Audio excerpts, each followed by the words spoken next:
Months ago, there was a rumor going around that in 2018 we would be getting an Overwatch animated short that would be over 20 minutes long, and it would include all of the heroes either siding with Overwatch or Talon, and the two sides would battle it out. Furthermore, this rumor also claimed to have some heroes on a side that people wouldn't expect, and it got me thinking about where all the heroes with no allegiance would side in this fight. Hello everybody, I'm NTC, and today I'm going to explore this topic to see if I can figure out where each hero would go if they were to pick a side. While I don't believe this rumor will come true, I think it would make for an interesting video to speculate on who I think all of the heroes would side with if this type of thing ever did happen. First, however, I want to establish a couple of ground rules. Number one is that only heroes that have no allegiance to Overwatch or Talon at the game's present day are going to be discussed here. If a hero was ever a member of Overwatch or a member of Talon, they will not be speculated or theorized upon and will already be with that side. So for example, Doomfist is the leader of Talon. I'm not going to speculate for him because he's obviously going to be sided with Talon. And Mei has already was a member of Overwatch and accepted the recall, so she will be a member of Overwatch, just like how Torbjorn, even though he hasn't been shown to accept the recall, is going to be sided with Overwatch because that's who he has allegiance to in the past, and that's why he's going to stay there. Now, with that being said, there is also the one exception, which is that if I think there's enough evidence for a hero to, say, switch sides, if I think there's enough evidence for Widowmaker to go back to Overwatch, then I can mention that. So I want to put that down here. If you think there's enough evidence out there and you want to have a discussion and I don't mention it, then of course feel free to do so. But first, I want to mention kind of what we're looking at with the allegiances. So, currently, under the Overwatch allegiances, there is Ana, Genji, McCree, Mei, Mercy, Reinhardt, Soldier 76, Torbjorn, Tracer, and Winston. So 10 heroes currently underneath the Overwatch banner. Under Talon, we currently have Doomfist, Moira, Reaper, Sombra, and Widowmaker. So that is 15 of our heroes there in total, 5 being in Talon, 10 being in Overwatch, which leaves our currently unaffiliated heroes, which are Bastion, Brigitte, D.Va, Hanzo, Junkrat, Lucio, Orisa, Pharah, Roadhog, Symmetra, Zarya, and Zenyatta. So we're going to go down this list in alphabetical order, and I'm going to place them where I think they would side. So, let's get into our first one, which is Bastion. Bastion is one of the harder heroes to place on anyone's side.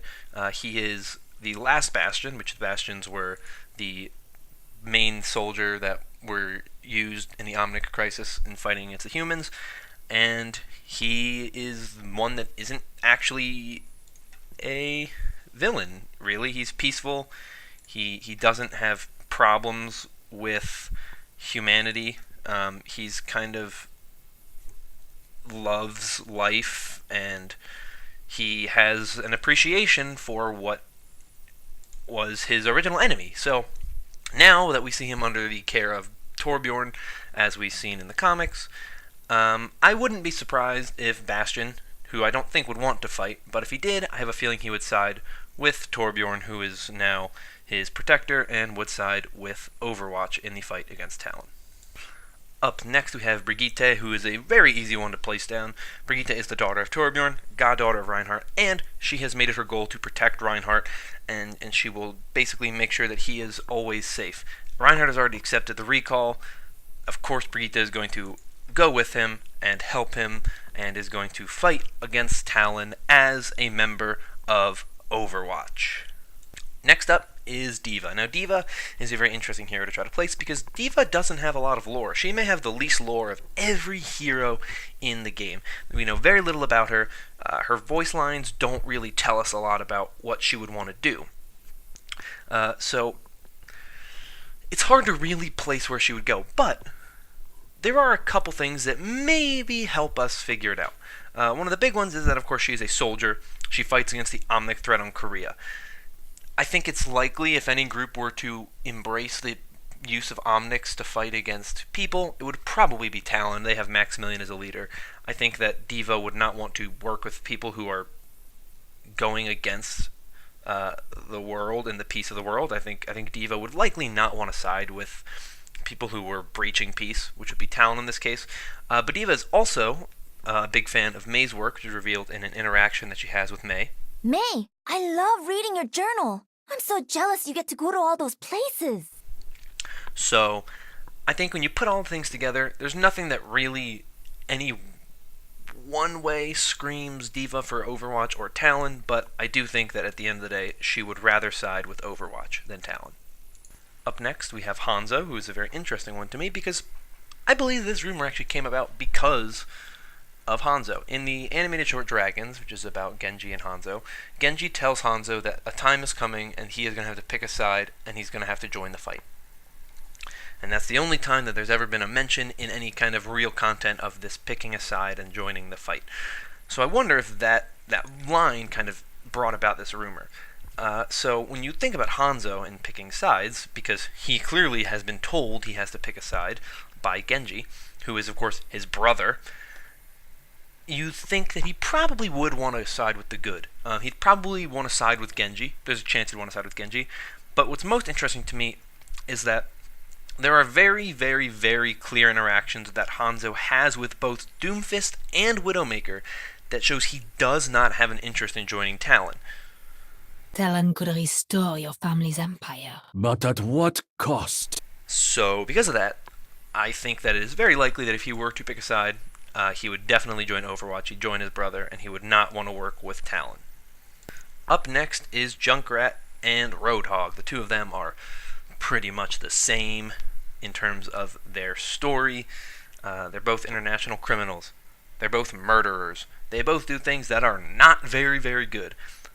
Are they necessarily villains? No, they're bad people, but I don't think they're villains. But there are interactions between Junkrat and Roadhog and members of Overwatch, specifically Junkrat. Junkrat has most of them. Roadhog doesn't have many interactions.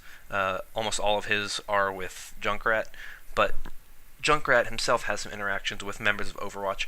And the members of Overwatch seem very, very, very against what the two of them are doing. They don't seem like big fans. You're just a no-good bully. How can you even look at yourself in the mirror? I beg your pardon, I consider myself a freedom fighter. A misunderstood one. Of them, and I think that if it were to come to it, Talon would be more likely to utilize Junkrat and Roadhog's skills and would probably pay them money that Overwatch would not. And that's why I think more than likely Junkrat and Roadhog would end up siding with Talon. The next hero up is Lucio.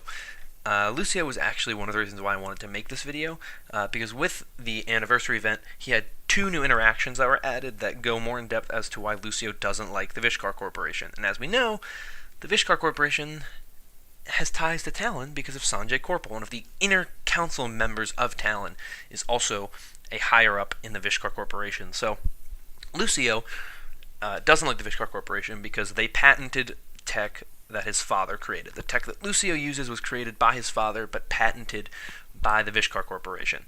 Lucio, I never realized your father was the one who invented Vishkar's sonic technology. The Cortec was his life's work, owned and patented by Vishkar, but it's mine now.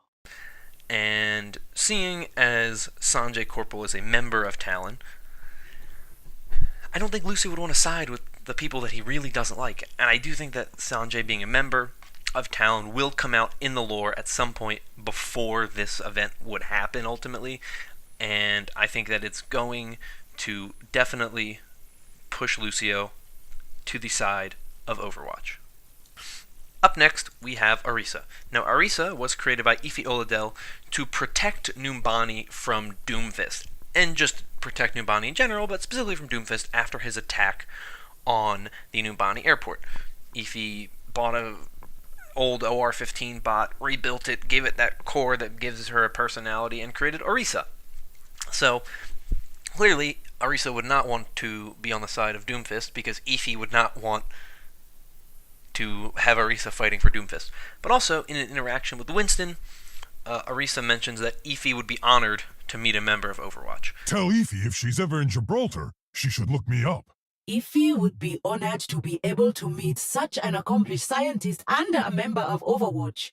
Which makes you really, really, really think that, of course, Ify would make Orisa side with Overwatch, because, of course, Ify would side with Overwatch as their future scientist.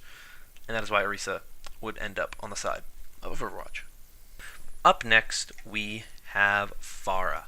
Pharah is one of the easier ones to place down.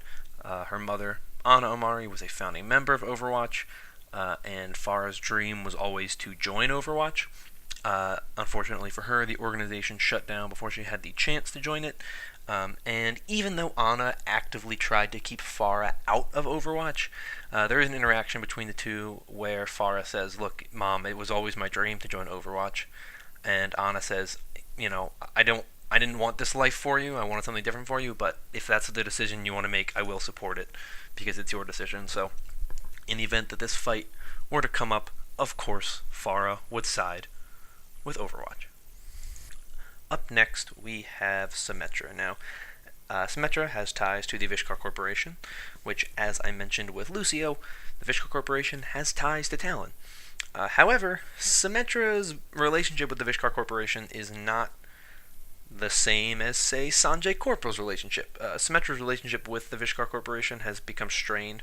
She's starting to disagree with some of their ideals, and she would probably not support the fact that Sanjay is a member of Talon and a council member of Talon. And also, in an interaction with Doomfist, she reveals that she doesn't agree with the methods that Doomfist takes to achieve his goals. With that in mind, I think all signs point towards Symmetra joining Overwatch over Talon. Up next, we have our penultimate hero, Zarya, the Russian soldier fighting against Omnics on the Siberian front.